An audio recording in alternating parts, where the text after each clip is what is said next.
En aquel tiempo, Jesús dijo a sus discípulos: en verdad les digo, difícilmente un rico entrará en el reino de los cielos.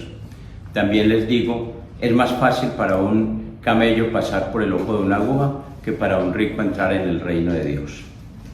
Al escuchar, los discípulos quedaron muy asombrados y dijeron: entonces, ¿quién puede salvarse? Jesús se quedó mirándolos y les dijo: para los hombres esto es imposible, pero para Dios todo es posible. Entonces Pedro le replicó: mira, nosotros dejamos todo y te seguimos. ¿Qué habrá para nosotros? Jesús les dijo: en verdad les digo, ustedes que me siguieron, cuando sea la renovación del mundo y el Hijo del Hombre se siente en el trono de su gloria, se sentarán también en 12 tronos para juzgar a las 12 tribus de Israel. Y todo el que haya dejado casas, hermanos, hermanas, padre, madre, hijos o campos por causa de mi nombre, recibirán 100 veces más y heredarán la vida eterna. Pero muchos que son los primeros serán los últimos, y los que son los últimos serán los primeros. Trinidad Santísima, muchas gracias por un día más de vida, por la oportunidad de estar en estas videopautas compartiendo un momento de oración. Gracias por tantos regalos diarios que no apreciamos. Gracias porque hoy nos deja un mensaje fuerte para entender que tú eres lo primero y lo único y más importante de nuestra vida. Gloria al Padre, al Hijo y al Espíritu Santo, como era en un principio, ahora y siempre, por los siglos de los siglos. Amén. Hola, soy Néstor Tavares, discípulo de la comunidad Verbum Dei de Pereira. Gracias por estar en este compartir de la palabra. La cita que acabamos de leer del Evangelio de hoy es Mateo 19, del 23 al 30. Repito, Mateo 19, versículos del 23 al 30. El título de las pautas es Dios siempre será el primero. Hay una reflexión que me queda y es no permitir que la riqueza nos aleje de Dios.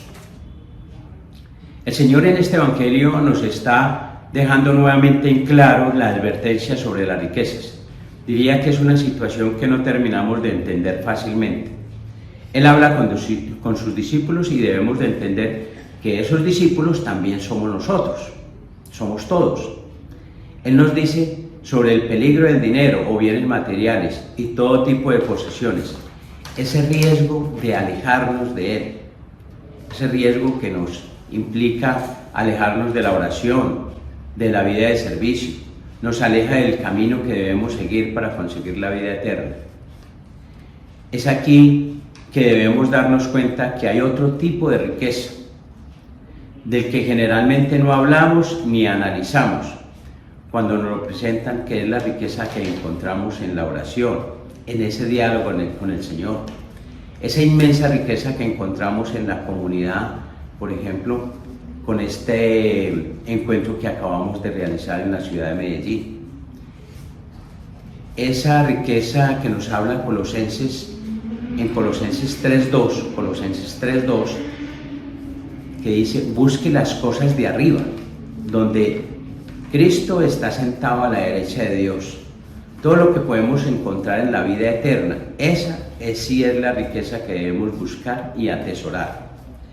La riqueza en sí no es mala, puede ser mala la forma en que se adquirió y los males que pudo haber causado, la forma en que se administra. Todo esto es lo que realmente nos puede llevar a alejarnos de Dios, a hacer que la riqueza sea mala. La riqueza tiene el peligro, es que ponemos nuestra confianza en ella y dejamos al lado a Dios. Es el peligro más grande y real, es la tentación diaria. En cuanto a la riqueza, se dice que hay 3 cosas que nos alejan del Señor: la riqueza, la vanidad y el orgullo. Entendiendo que la riqueza nos lleva a la vanidad y a su vez lo hace creer a uno muy importante y lo llena de orgullo. En cuanto a la riqueza o a que la riqueza sea mala, puedo aportar y decir que en mi experiencia de empresario la viví porque inicié con una empresa realmente muy pequeña y fui creciendo, fui aportando a esa empresa, pero a la medida que iba aportando también, sin darme cuenta, me iba alejando de Dios. Allí es donde hablo yo de ese peligro. Y cada vez quería crecer más, cada vez la empresa estaba en mejores condiciones y la empresa entraba a un nivel competitivo y se empezaba a medir con otras empresas a nivel local y luego a nivel nacional. Entonces ese crecimiento lo va llevando a uno a un rol de reuniones, de compromisos, de una situación tan especial que lo aleja a uno de Dios, y lo aleja porque se olvida de todo, se olvida de su familia, se olvida del servicio, se olvida de que Dios le ha puesto a uno esa herramienta, de que Dios le ha entregado esos dones para poder realizar un trabajo en la vida, y un trabajo que debe ser de servicio. Es allí cuando entra para mí la gran experiencia del Verbum Dei, que vuelve y me encausa, y vuelvo a ir acercándome a Dios y a encontrar el camino. Esa es la parte que yo puedo aportar como un granito de esa experiencia que fue para mí muy importante. Y lo más importante es que el Señor nos dice que para el hombre es imposible, pero para Dios todo es posible. Con esto nos está indicando que pensar en todas las riquezas, los bienes materiales, en dejarlas es casi imposible por puro esfuerzo humano. Realmente desprendernos de las riquezas materiales, pues hoy todo gira en cuanto a la primacía del dinero. Es aquí donde necesitamos de la ayuda de Dios para que todo pueda ser posible y convierta este tipo de riqueza en servicio. Al orar esta cita, confieso que a pesar de haberla leído muchas veces, por primera vez entendí lo fuerte y real de lo que nos está diciendo sobre las riquezas. Cuando nos dice que para los hombres es imposible y para Dios todo es posible, es en cuanto a dejarlas y poder poner a Dios de primero, porque bien dice la palabra de Dios que no se puede servir a dos señores, necesariamente amará a uno y odiará a otro, o cuidará de uno al primero y despreciará al otro. Es cuando encontramos la gran cantidad de dificultades para tomar la decisión. Por eso, con toda razón, dice Jesús, para el hombre es imposible, pero si ponemos a Jesús como primero, Él nos ayuda y todo será posible. Pedro replicó a Jesús, nosotros dejamos todo y te seguimos. Cuando se habla de todo, está hablando de dejar casas, hermanos, hermanas, padre, madre, hijos y campos. Es dejar todo por Dios, es considerar que Dios es el primero en todo y para todo. Es en esta parte donde tenemos que pensar para decidirnos, porque si queremos entrar al reino de los cielos, hemos de desprendernos de todo, y cuando decimos todo es realmente darle a esto un sentido,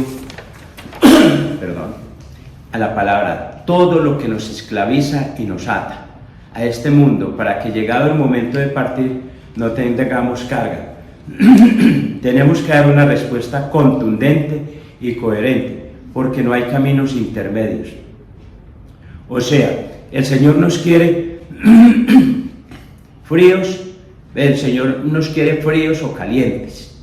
El Señor quiere realmente una respuesta de nosotros que sea clara. En Apocalipsis 3, del 15 al 17, Él nos dice que ojalá fuéramos fríos o calientes, y quien dice que es rico, lo tiene todo, y nada le falta, es un pobre infeliz digno de compasión. Así es que debemos entender que todo lo que poseemos es gracias a Dios, que nos ha proporcionado los medios para lograrlo, y no olvidarnos de todo lo que debemos hacer para lograr la vida eterna. Hoy quiero pedir a Dios y a la Virgen María me lleve de la mano para no desfallecer y caer en la tentación de las riquezas terrenales y todo lo que ello implica, y por el contrario me iluminen para buscar el tesoro de la vida eterna. Una invitación muy especial para que en su oración logren descubrir cuál es la riqueza que quieran, que prefieren, si la terrenal o la de la vida eterna. Feliz oración.